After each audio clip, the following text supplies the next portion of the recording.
Hello বন্ধুরা, কেমন আছো সবাই? আশা করছি সবাই খুব ভালো আছো। তো যেটা দেখতে পাচ্ছ এটা হচ্ছে লবস্টার বা হচ্ছে ক্রেফিশ যেটাকে বলে। এটা হচ্ছে আমাদের দাস অ্যাকোরিয়ামে গেছিলাম আমি কালকে। তো এখানে দুটো অপরূপ সুন্দর যেটাকে বলে সেই কালারের হচ্ছে, মানে খুবই সুন্দর কালারের দুটো লবস্টার এনেছে। আর এর মধ্যে কিছু ফাইটার মাছের বাচ্চা আছে। আর সব থেকে আমার পছন্দের মাছ যেটা হচ্ছে এটা এটা হচ্ছে অ্যালিগেটর গার। তো এটা আমার নেওয়ার ইচ্ছা আছে, কিন্তু এই মুহূর্তে টাকা পয়সার একটু সমস্যার কারণে নিতে পারছি না। তো অবশ্যই আমি নেবো পরবর্তী কোনো একটা টাইমে। তো তোমরা দেখতে থাকো। আর আমি গেছিলাম এই মেন হচ্ছে আমার অ্যাপেল স্নেল যেগুলো হয় সেগুলো নিতে, তো আমার ট্যাঙ্কে ছাড়ার জন্য। তো আমি প্রথমে দুটো ছেড়ে দিলাম হচ্ছে আমার জেব্রা মাছের ট্যাঙ্কে।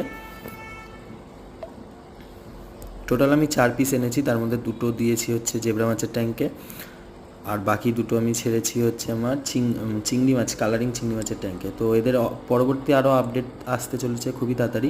ঠিক আছে বন্ধুরা, সবাই ভালো থেকো, সুস্থ থেকো, দেখা হচ্ছে পরের অন্য কোনো